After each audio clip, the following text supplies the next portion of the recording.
Shabbat Shalom. There's a moment in Tom Stoppard's play, Leopoldstadt, that continues to resonate with me, even though it's been some time since I saw it on Broadway. If you haven't seen it, Leopoldstadt tells the story of the Merz Jacobovich family living in Vienna from the late 1800s through the 1950s. We move through the decades in the play, watching the family assimilate into Viennese society, all the while knowing, of course, how this story will end. As anti-Semitism rears its ugly head in Europe, the family, who believe, by the way, they are immune to the virus because their embrace of their Austrian identities and the opulent home they live in starts to shrink and shrink before our eyes until we learn, of course, that many of them were murdered in Auschwitz. The one scene that stands out for me is when Hermann Merz, the patriarch of the family, who desperately wants to be accepted into society, into high society, and tries to achieve that by shedding his Jewish identity and converting to Christianity, by the way, not uncommon at the time, describes to his brother-in-law the moment he decided to not be a Jew, as he says.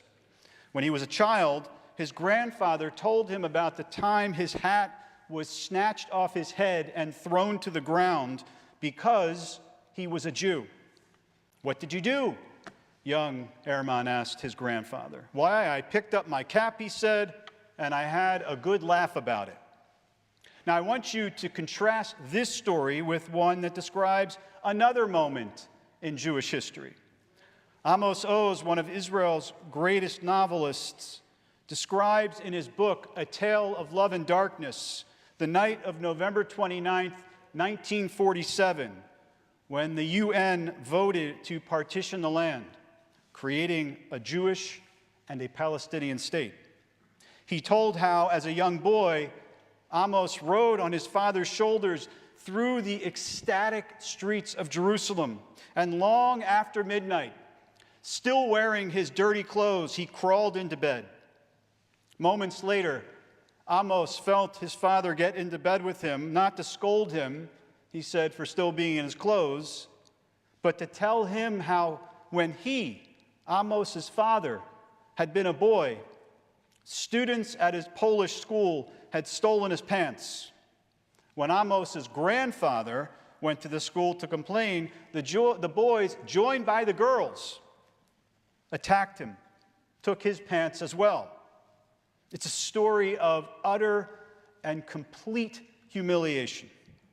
Then Oz relates, his father said to him with a tear coming down his cheek early that morning of November 30th, 1947, he said, "Bullies may well bother you at school or in the street someday, but from now on, from the moment that we have our own state, you will never be bullied just because you are a Jew. Not that. Never again. From tonight," he said, "that's finished forever." Two moments in Jewish history. What choice do you make in those moments? How do you respond? Hermann Merz responded by saying, "I'm going to hide that part of my identity because I don't want to be on the receiving end of that kind of anti-Semitism." Amos Oz's father responded by becoming a proud, fierce Jew, which was the feeling of the time in Israel. Embracing the ethos of Zionism, not just to be in Am Chovshi Be'artzenu, not just to be free, a free people in our land, a nationalist movement that was about sovereignty and self-determination, but Zionism as a therapeutic process to fix and to heal the Jew from experiencing and feeling a sense of powerlessness, of weakness, and in the process, creating what we call the new Jew. A Jew who says, "I don't need to walk away or stay silent when my hat is knocked off my head." On Thursday, January 4th, The women's varsity basketball team at the LaFell School, it's a Jewish day school in Westchester, happens to be the school where 4 of my 6 children attend school, was playing Roosevelt High School in Yonkers.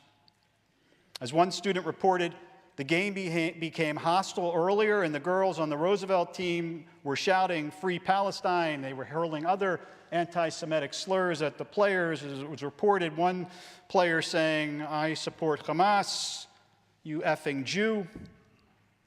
The LaFell team decided to end the game early and were ushered out of the gym with security. Now, of course, the LaFell basketball players are not the first team from a Jewish school or a school from a predominantly Jewish neighborhood to experience anti-Semitism on the playing fields or the courts. As recent as last September, a high school football coach in Cleveland resigned after the team used the word Nazi and other racial slurs in calling plays, on the field when they were playing against a team from a heavily populated Jewish town. There is nothing about the story at LaFell that I find particularly surprising. The part of the story I've not been able to let go of is something that was not reported in the press. After the game ended early, after the players from LaFell had experienced anti-Semitism and been ushered off the court with security, or actually before they were ushered off the court with security, the girls lined up, I can only imagine at the urging of the coaches, and shook hands and gave high fives to the other players. Now, how do you respond to anti-Semitism? What choice do you make when subjected to that kind of hatred?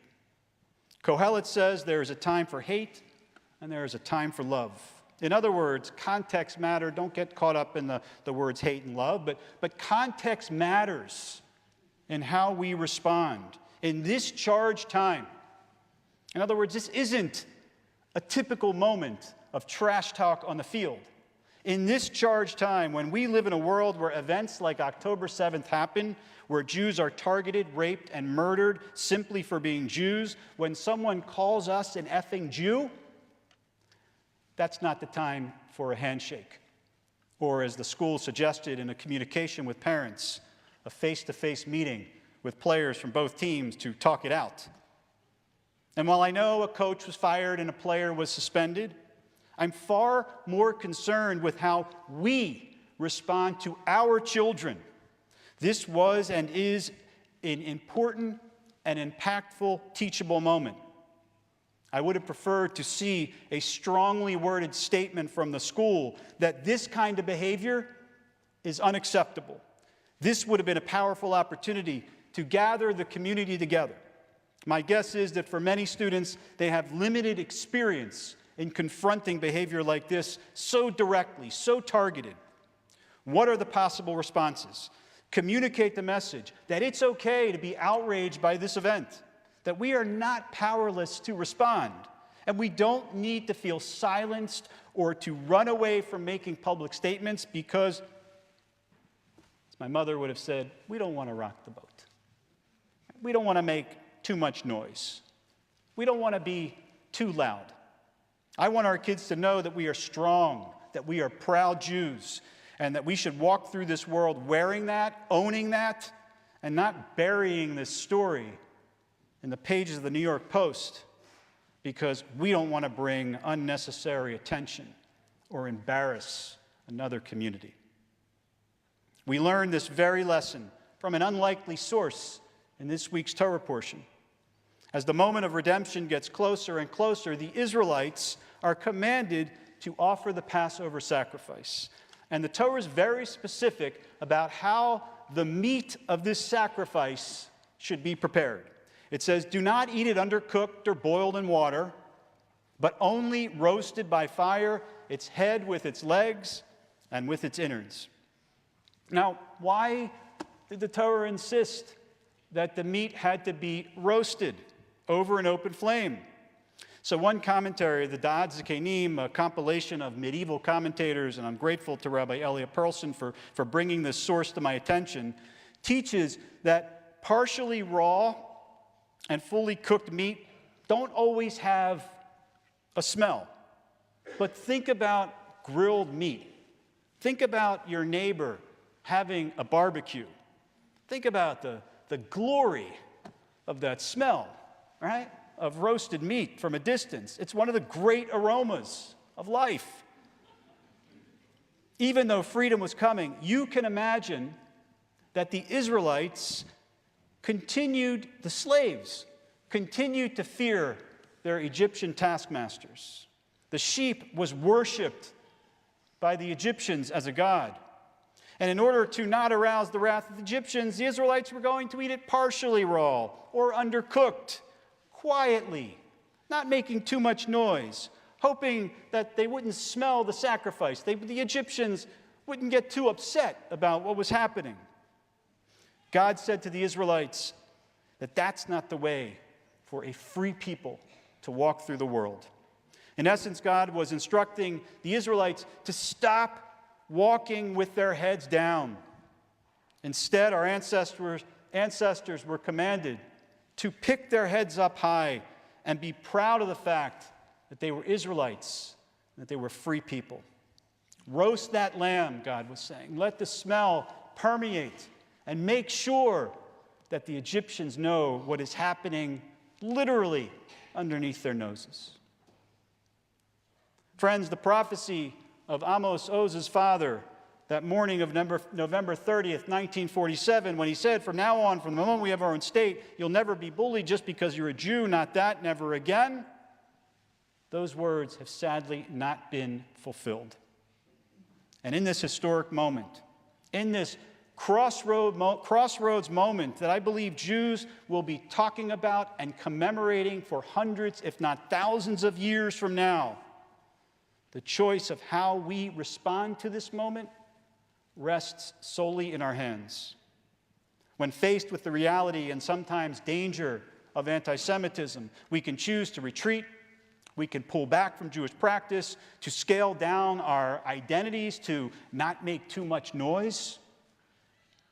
The other choice is to celebrate our heritage exactly when it is most threatened, to embrace ever more tightly what some people want us to abandon, to show up for community, as we have done, to support Israel, as we will continue to do, to make Jewish choices about how we live our lives, and to proudly advocate for Jewish concerns, safety, and security. And should you need some motivation to make that choice, I recommend that you Google Tal Becker and watch him defend the state of Israel against charges of genocide at the International Court of Justice. He was standing in The Hague, but Tal Becker was speaking to the world. It was brilliant, it was courageous, and it's inspiring. One of my favorite quotes is from the late Rabbi Jonathan Sacks. I read it every morning because it's taped on the inside cover of the prayer book I use each morning. He says, "We are a people defined by history. We carry our past with us. We don't walk through this world as lonely individuals, disconnected with past and present. We are characters in the world's oldest continuous story, charged with writing its next chapter and handing it on to those who come after us." As our ancestors prepare to leave Egypt and experience redemption in this morning's Torah reading, and as we stand in the midst of a significantly enormous moment of Jewish history, let us remember the many occasions in our past when Judaism was renewed and perpetuated by people who made the choice in the face of hatred and oppression that their experience would not be the end of Judaism, but the inspiration for writing a new chapter. That's what Moses meant when he told us to educate our children. Today, let's pick up that mantle and proudly, confidently, fearlessly write that new chapter, our new chapter. Let's write it together. Shabbat Shalom.